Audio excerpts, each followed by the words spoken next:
Escuchemos. Señoras y señores, muy buenas tardes.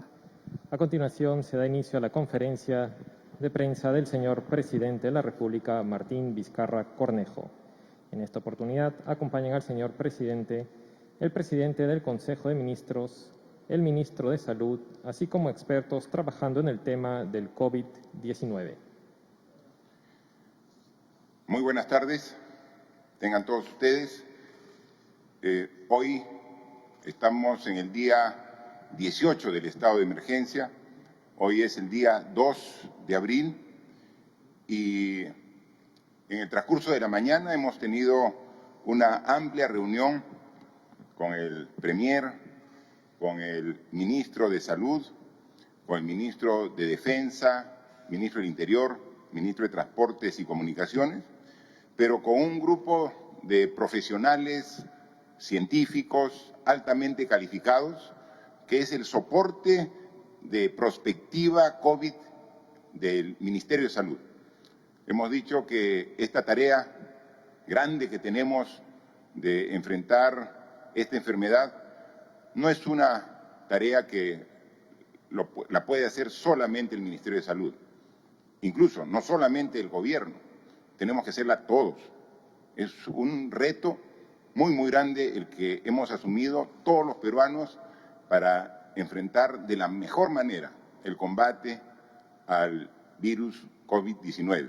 Para ello, ayer presentamos a un grupo de profesionales de la salud que han conformado este comando del COVID-19 para que podamos tener una respuesta articulada de todo el Estado. Y ahí está el Ministerio de Salud, las Fuerzas Armadas, la Policía, las clínicas privadas, todos juntos para tener una buena respuesta. Pero tenemos que evaluar cómo va la evolución. Yo todos los días, y ese es mi compromiso ante el pueblo de todo el país, a todos los peruanos y peruanas, aquí yo estoy dando cuenta de cómo va la evolución, cómo estaba prevista la evolución inicial, que nos preocupó cuando recibimos esta información de sobremanera, pero también qué medidas debíamos tomar para que esa tendencia la cambiemos. Y por eso, desde el inicio, estamos cambiando y tomando decisiones para que los resultados sean los mejores. Que va a generar esta enfermedad daño, va a generar. Pero el esfuerzo que estamos haciendo con las decisiones que tomamos es tratar de disminuir todo lo posible el daño en la salud, en la pérdida de vidas humanas, en todos los aspectos, ¿no? En la economía, en la sociedad, y eso nos lleva a estar evaluando permanentemente la situación. Hoy día tuvimos esta reunión con profesionales del grupo Prospectiva que ha reunido el Ministro de Salud y que obviamente profesionales que muy solícitos y responsables dan todo su apoyo para darnos la mejor información. Son 8 personas los que integran este grupo. Está, por ejemplo, el economista Farid Matuk, él es economista de la Católica, tiene un posgrado en Canadá y además también, todos recordamos que fue jefe de INEI, ¿no? Está también el epidemiólogo Andrés Willy Lescano, ¿no? Él es, no solamente tiene formación en las ciencias de la salud, ¿no? Él tiene maestría, PhD en epidemiología, pero también él es ingeniero de sistemas, ¿no? A Willy Lescano tiene la combinación del conocimiento de la enfermedad y además también tiene toda la preparación de carácter estadístico, numérico, a través de su formación complementaria. Está también el doctor César Cárcamo.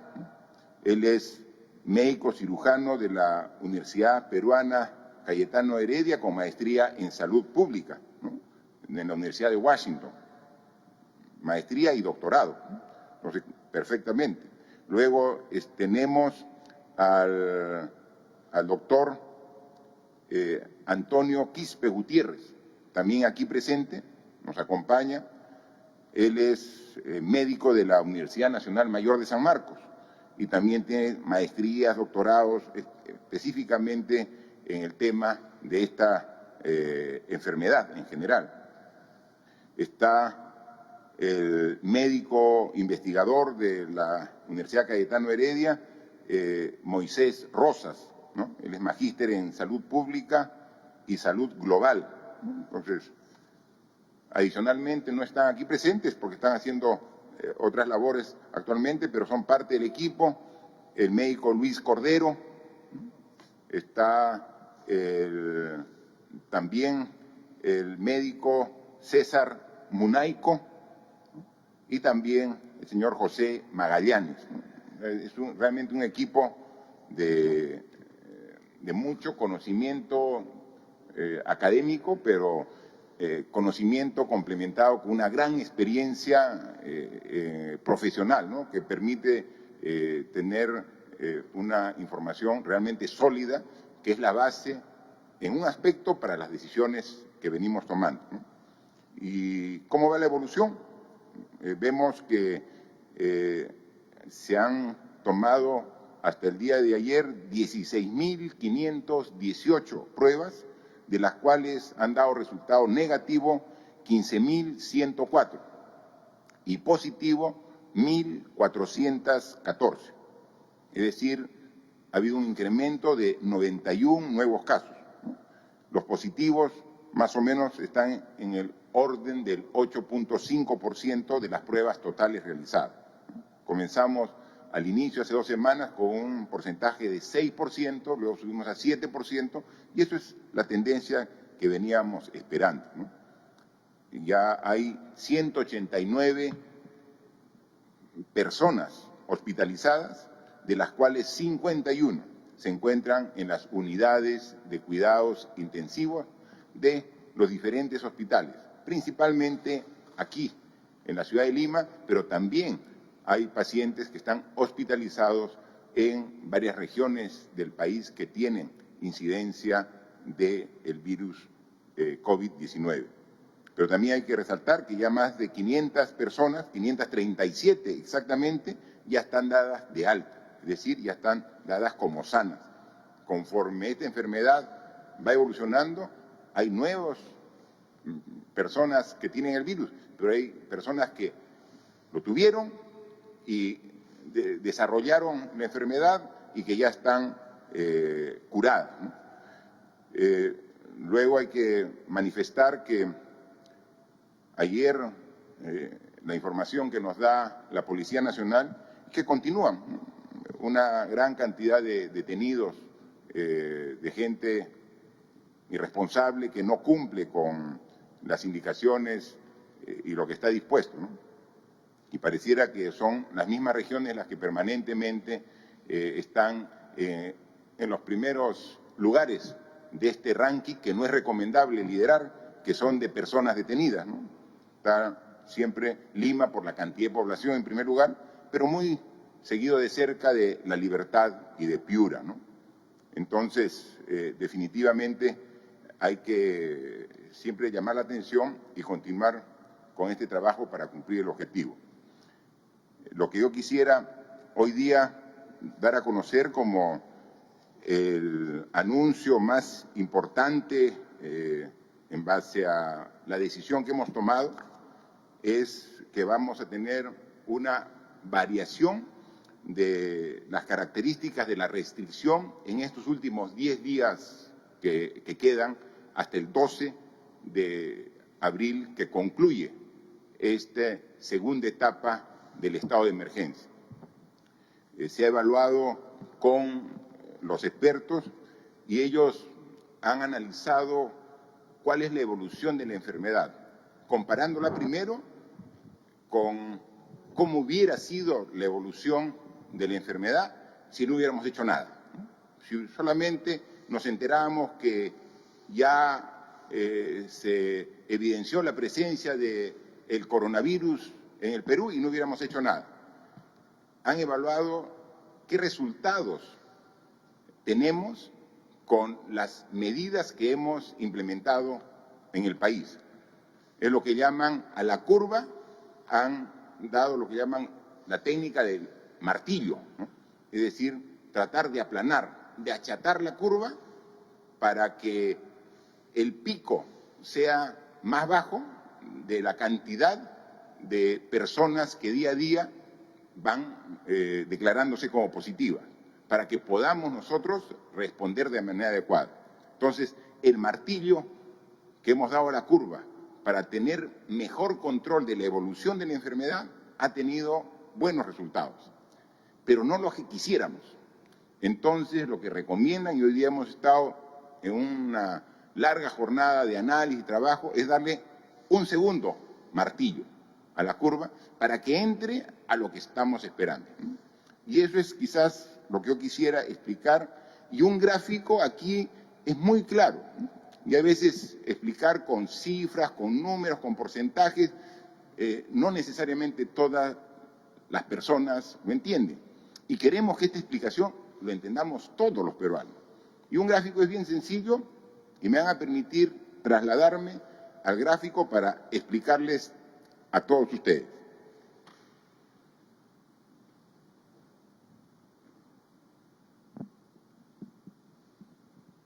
Miren, este es el eje del tiempo.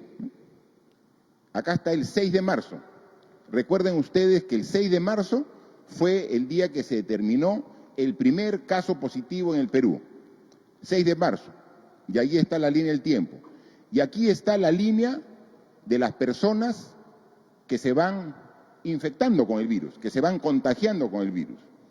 Entonces, la evaluación que hacen los expertos es ¿qué hubiera pasado si no hubiéramos hecho nada? Hubiéramos tenido esta curva de crecimiento de la cantidad de personas positivas. Es decir, un rápido ascenso en el número de personas positivas, que es lo que se ve en otros países y que vemos nosotros, incluso por los medios de comunicación, por la televisión, vemos que se ha salido de control el manejo de la respuesta a esta enfermedad, porque precisamente se ha permitido que la curva continúe con un número que se duplica en infectados cada 2 días, ¿no? Y luego estaríamos pues por aquí, subiendo hasta este pico. Pero también el 6 de marzo, cuando evaluamos con el personal del Ministerio de Salud, dijimos cuál es nuestra capacidad de respuesta. O sea, cómo podemos nosotros responder los casos que se presenten. Y ahí en ese momento, evaluando la capacidad de los hospitales, de las clínicas, vimos que teníamos listos para poder atender aproximadamente 100 camas de cuidados intensivos. Entonces, eso era lo más preocupante en esa oportunidad, que nuestra capacidad de respuesta era solamente de 100 camas de cuidados intensivos. En el Perú hay más camas de cuidados intensivos, pero ya están ocupadas para otras enfermedades. O sea, disponible juntando Salud, Minsa, Lima, provincias, se tenía disponibilidad de 100 camas para cuidados intensivos. Y miren cómo iba a ir la curva. Íbamos a tener más o menos 8 a 10 veces más necesidad de lo que podemos atender. Todo lo que está encima de esta línea punteada no íbamos a poder atender. No íbamos a poder. O sea, la capacidad de respuesta del país, del sistema de salud, iba a ser rebasado. Entonces, es aquí donde nos plantean que hay que hacer la técnica del martillo, es decir, ¿qué medidas hacemos para que esta curva se achate? O sea, baje. Y entonces fue el estado de emergencia y las restricciones de la movilidad, porque en la medida que no haya movilidad de las personas, estamos evitando que el virus se mueva. Y es lo que hacíamos, evitar que el virus se mueva. Lo que hemos logrado, que esta curva, más o menos de color naranja que está acá, la convirtamos en una curva que es la curva azul. Es decir, con el martillo que se aplicó a la curva, con las medidas que todos estamos respetando, que todos, o no todos, la mayoría de la población está respetando, hemos logrado de que esta curva sea azul. Entonces, estamos un poco distanciando en el tiempo la evolución de los casos positivos. Y ya no vamos a llegar hasta este pico, sino vamos a llegar hasta este pico de cantidad de personas que se enferman, que se hospitalizan y que algún porcentaje de ellos llega a cuidados intensivos. Sí, ¿y qué adicionalmente hemos hecho? Hemos puesto todo nuestro esfuerzo para que la capacidad de respuesta como país ya no sea solamente de 100 camas UCI, sino hemos comprado, hemos habilitado, ahí está el hospital de Ate, las torres de la Villa Panamericana, comprar equipo, había unos instrumentos legales para que permita contratar personal, porque lo más importante finalmente es el personal, y entonces ahora estamos en una capacidad de atender hasta 500 personas que lleguen a cuidados intensivos. Hemos quintuplicado, hemos multiplicado por 5 la capacidad de respuesta que tenemos como gobierno, como Estado, como país. Por 5 hemos multiplicado. Y además de multiplicar por 5 la capacidad de respuesta, hemos bajado este límite a donde iba a llegar como tope a este límite. Pero sin embargo, lo que nos han presentado y justificado científicamente los expertos es que todavía hay un sector aquí que podría estar generando diferentes problemas de atención, incluso con personas que fallezcan por falta de una capacidad de respuesta, ¿no? Entonces, la propuesta es que esta curva tenemos que lograr que baje un poco más. De la curva naranja, que era la que teníamos si no hacíamos nada, hemos pasado a la curva azul, que es la que estamos siguiendo, estamos por acá. Como lo hemos dicho, estamos todavía en ascenso, no hemos llegado al tope, estamos en ascenso y vamos a seguir subiendo, subiendo y vamos a llegar hasta acá. Pero los expertos, y obviamente con el ministro de Salud, que es el que lidera todo este sistema, dice, hay que darle a esta curva un segundo martillazo para achatarle un poquito más la curva. Entonces pasemos de acá a acá para tratar de que nuestra capacidad de respuesta como Estado sea igual al nivel máximo que llegue la curva. Eso es lo ideal y tenemos que hacer todo esfuerzo para llegar a ese objetivo. Y entonces, ¿qué vamos a hacer? Está claro cuál es el objetivo de bajar la velocidad de contagio y aumentar la capacidad de respuesta. Entonces, a eso nos tenemos nosotros ahora que abocar. Por ello, ya hoy, inmediatamente después de esta explicación y este sustento que nos han dado, hemos aprobado un decreto supremo que a todas las medidas que ya están vigentes vamos a aumentar solo una. Tenemos que lograr que menos gente haya en las calles todos los días. Y hay experiencias en otros países que vemos que están resultando con resultados positivos. Hay dos formas de lograrlo. Hay algunos países que están permitiendo que días intercalados de la semana circulen solamente las personas que tengan en su documento de identidad número par y el otro día número impar. Es una forma de lograr de que bajemos al 50% el movimiento de gente durante las horas que pueden circular, desde las 5 de la mañana hasta las 6 de la tarde en casi todo el Perú y dentro de las 5 de la mañana hasta las 4 de la tarde en las regiones de Tumbes, Piura, Lambayeque, La Libertad y Loreto. Ahí en ese horario la gente podía salir solamente para 3 cosas: para ir a comprar alimentos, para ir a comprar medicinas o ir al banco. Pero podían salir todos. Nosotros aquí en este decreto supremo estamos dividiendo prácticamente en dos a la población. Y hay otros que han dividido en hombres y mujeres que puedan salir intercaladamente 6 días de la semana. Consultando sobre la necesidad de esta medida, hemos llegado a la conclusión que es necesaria para dar este segundo martillazo a la curva y lograr esa coincidencia entre el máximo número de casos que vamos a alcanzar con la capacidad de respuesta que tenemos como país. Entonces sí tenemos que hacerlo. Y luego le hemos consultado al ministro del Interior y al ministro de Defensa cuál es la forma más práctica, porque ellos tienen que hacer el control en las calles, en general en las ciudades, ellos hacen el control y ellos determinan que no sería conveniente que sea la restricción por número que termine el DNI, porque tendrían que estar pidiendo a cada ciudadano su DNI para verificar y entonces entrarían a romper una de las reglas para evitar el contagio, es decir, la separación. Porque si yo quiero verificar, tengo que pedirle a cada ciudadano, a ver, dame tu DNI para ver si te corresponde salir hoy día. Mucho más fácil es el control visual, dividiendo a la población en hombres y en mujeres.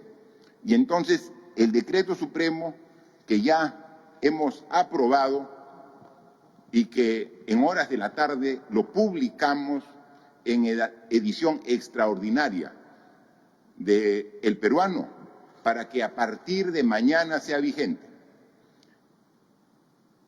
Lunes, miércoles y viernes solamente podrán salir a las calles para cumplir con lo que está establecido en el decreto de estado de emergencia, los varones. Lunes, miércoles y viernes solamente los varones. Martes, jueves y sábado solamente tienen permitido la circulación las mujeres. Esta restricción será hasta el día domingo 12 de abril. Y los domingos la restricción es para todos. O sea, ni hombres, ni varones, ni mujeres pueden circular. Nos quedan solamente 10 días. Hagamos este esfuerzo adicional para lograr entrar en esta curva y podamos tener el control de la evolución de esta enfermedad.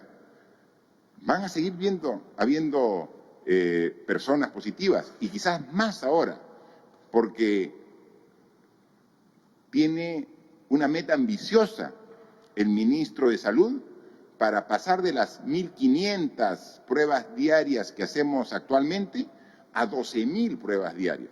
Entonces, si hacemos más pruebas, van a haber siempre más o menos el mismo porcentaje y entonces aparentemente va a haber un incremento, pero está dentro de lo que está establecido en las proyecciones que se ha hecho. Pero tenemos que hacer este esfuerzo adicional, como han llamado los propios profesionales, este segundo martillazo a la curva. El primero tuvo efecto, pero necesitamos uno más para entrar dentro del límite de la capacidad de respuesta del gobierno. Esto entra vigente a partir de mañana. Y como mañana es día viernes, solamente podrán circular los varones, no las mujeres. Y al día siguiente, el sábado, solamente podrán circular las mujeres. Entra en vigencia. Y ese es el último esfuerzo que pedimos a todos para juntos poder enfrentar de manera adecuada este virus. Porque por ahí he visto que también corre en redes algún otro tipo de medidas que con muy mala fe se transmiten sin ninguna base y sustento. Por ahí alguien está circulando de que a partir de mañana, pasado mañana, va a haber lo que dicen, toque queda a las 24 horas por 2 semanas. Eso es imposible. ¿Cómo podríamos hacer eso? ¿Y cómo se alimenta la gente? ¿Y cómo se atiende? ¿No? Eso es, todas las medidas que hemos dado tienen racionalidad, tienen sustento y tienen un análisis práctico para que se lleven y sean efectivas, ¿no? En consecuencia, esta es la medida adicional a las que hemos tomado y esperemos nosotros que hasta el 12 de abril lleguemos a cumplir la proyección que se ha propuesto, ¿no? Así que me parece que esta información que van a tomar conocimiento por intermedio de los medios de comunicación es sumamente importante y con el sustento adecuado vamos a justificar para el cumplimiento, como lo hemos hecho, con todo el esfuerzo y el compromiso de la ciudadanía desde hace 18 días que empezó el estado de emergencia.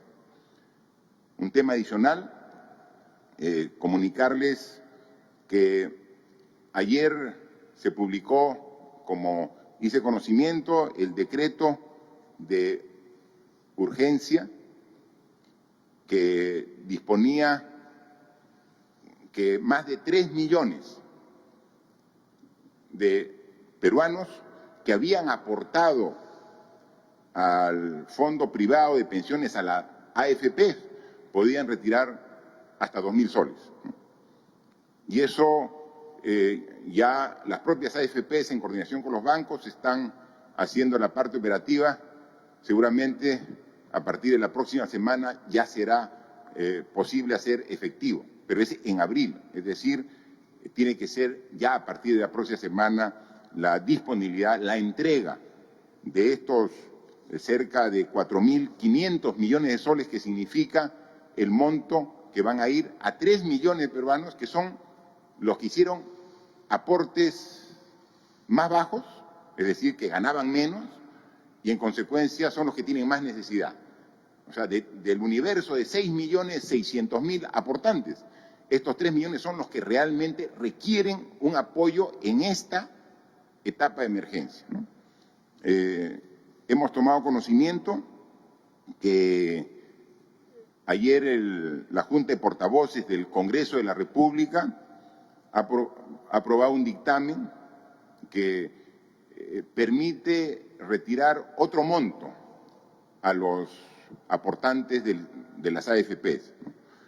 Nosotros, como hemos dicho, respetamos a los poderes del Estado, al Poder Legislativo, pero les pedimos con mucha humildad, les pedimos con mucha sinceridad, ayúdennos, todos, también el Congreso, a superar esta situación.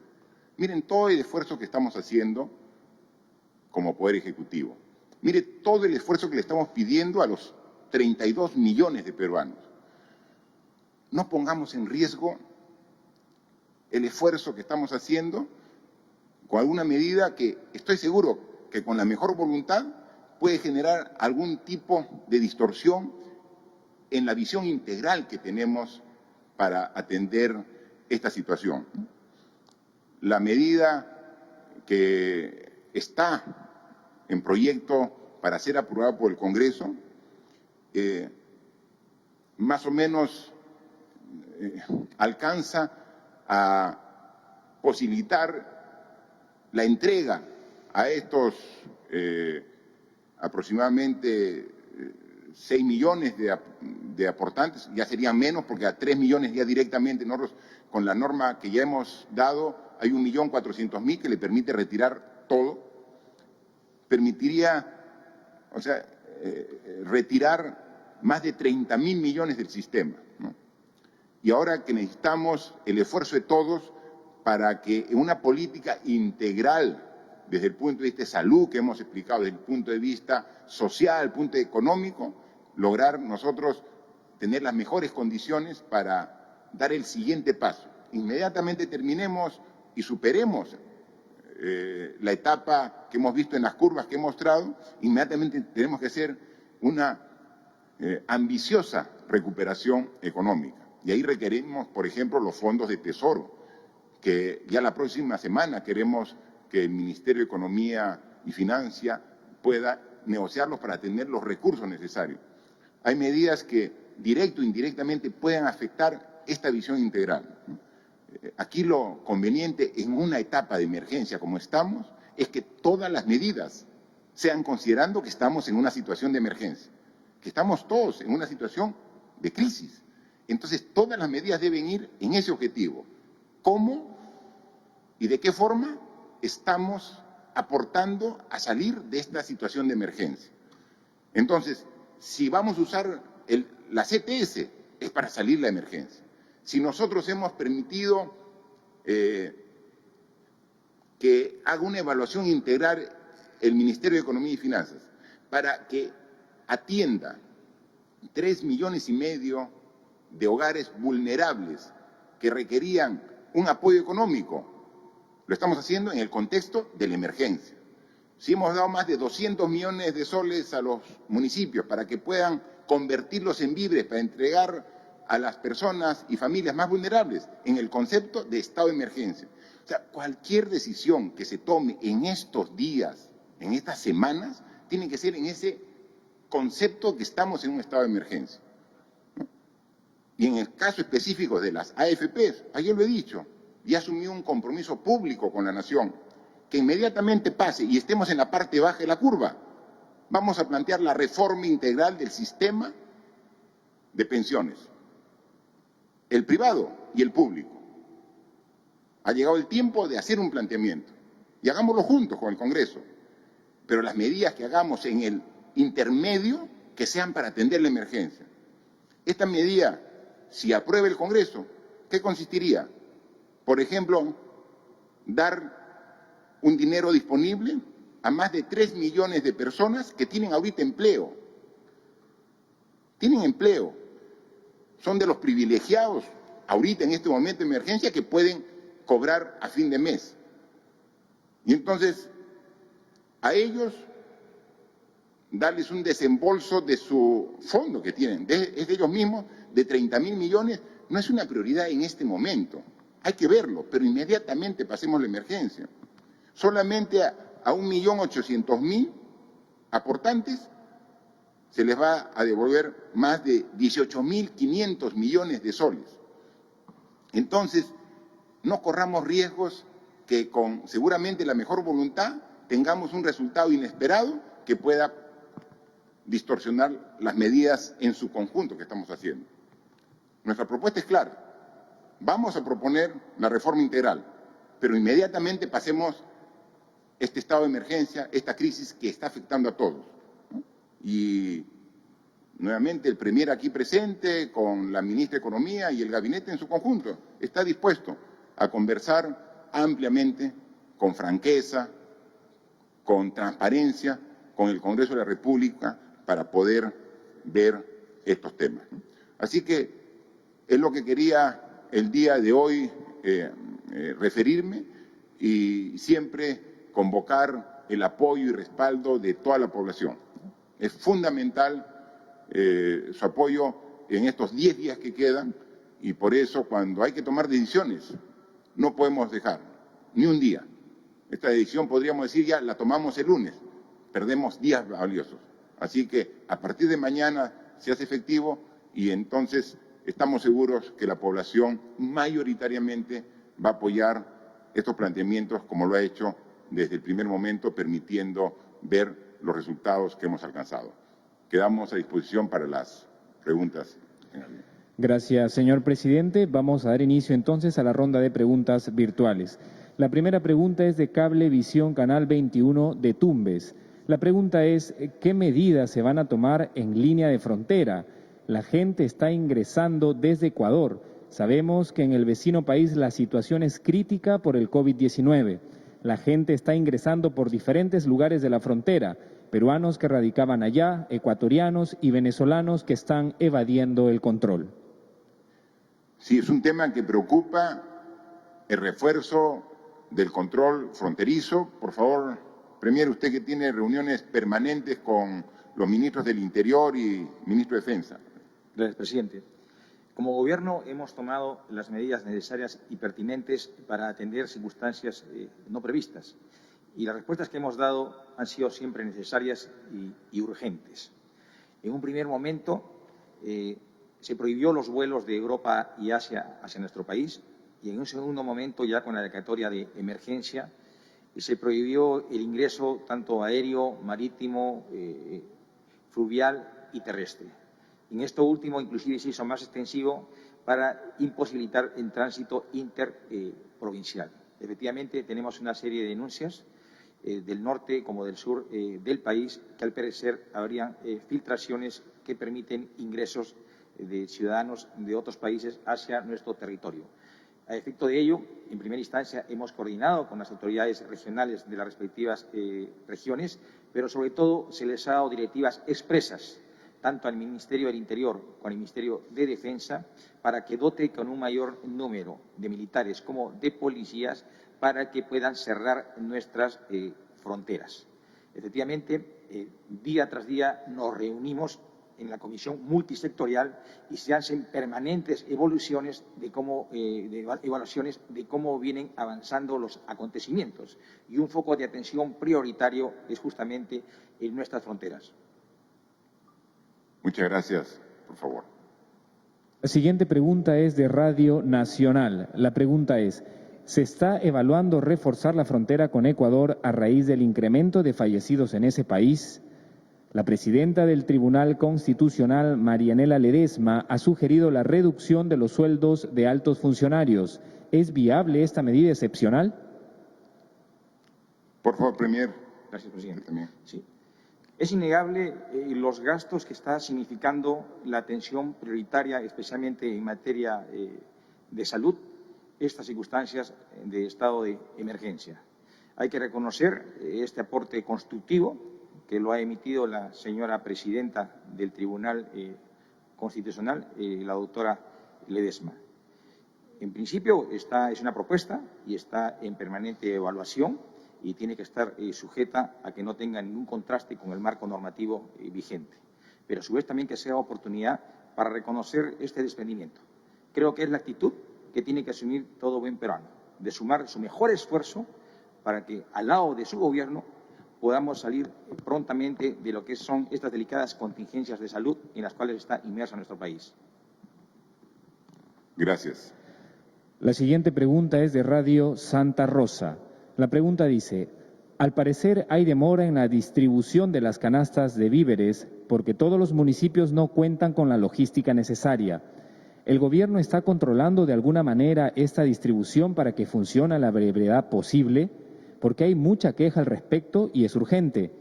Por otro lado, hay personas de buena voluntad en el Perú y el extranjero que quieren hacer donativos.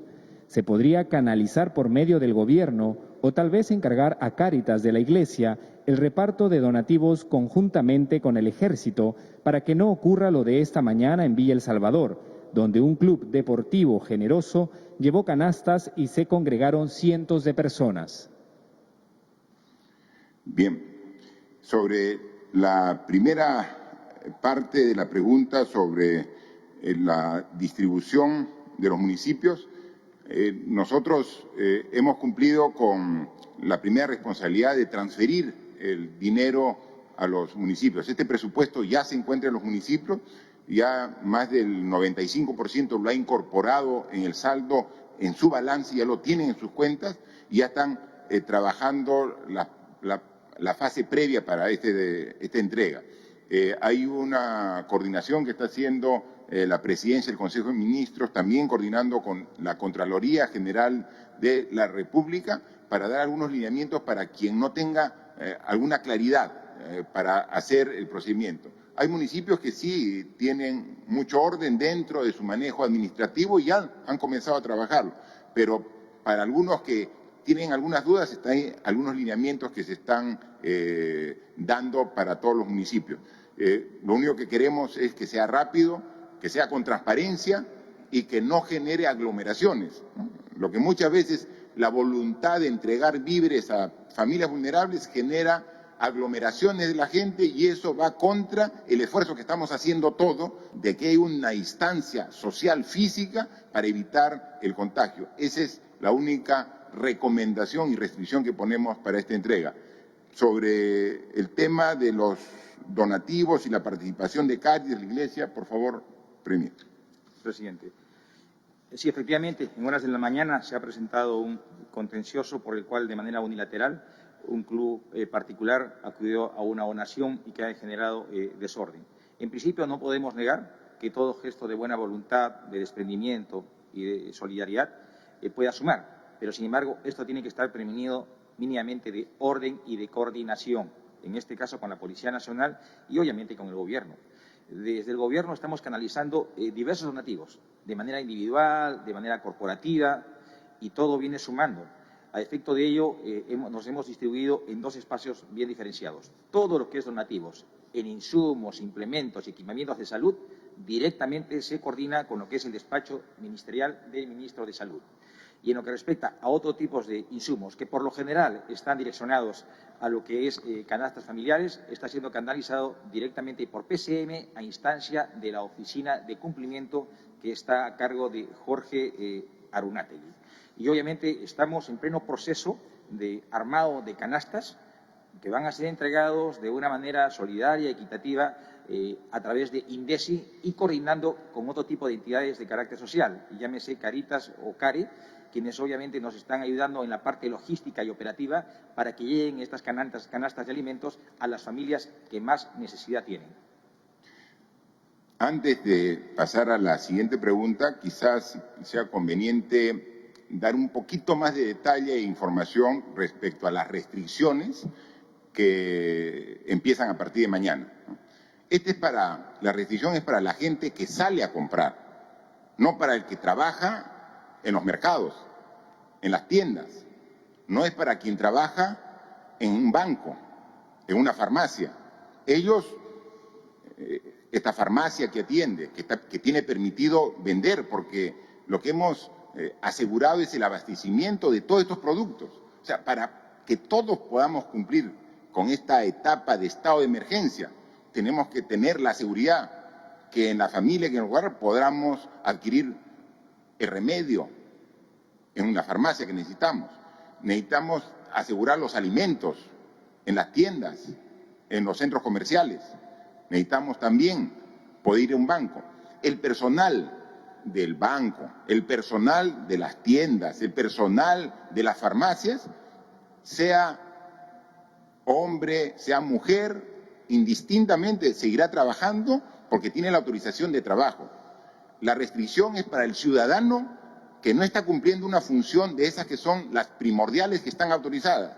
Para ellos, para el ciudadano que normalmente iba, y lo que ocurría era que a veces se tenía que ir a comprar, faltaba víveres en la casa, o ir a la farmacia, iba el papá, la mamá y el hijo, cuando hemos dicho que es una sola persona. Entonces, ahora lo que estamos viendo es que sea una persona, y por días de la semana puede ser varón o puede ser mujer, eso está absolutamente claro, pero es el que va a comprar. Los que venden son exactamente, para ellos no hay restricción, o sea, no queremos poner ninguna dificultad para asegurar el abastecimiento para toda la población, que es fundamental para el éxito de estas medidas. Y otra cosa más, queda absolutamente claro que en los más de 2 años de gobierno que tengo como presidente, he demostrado que este es un gobierno inclusivo.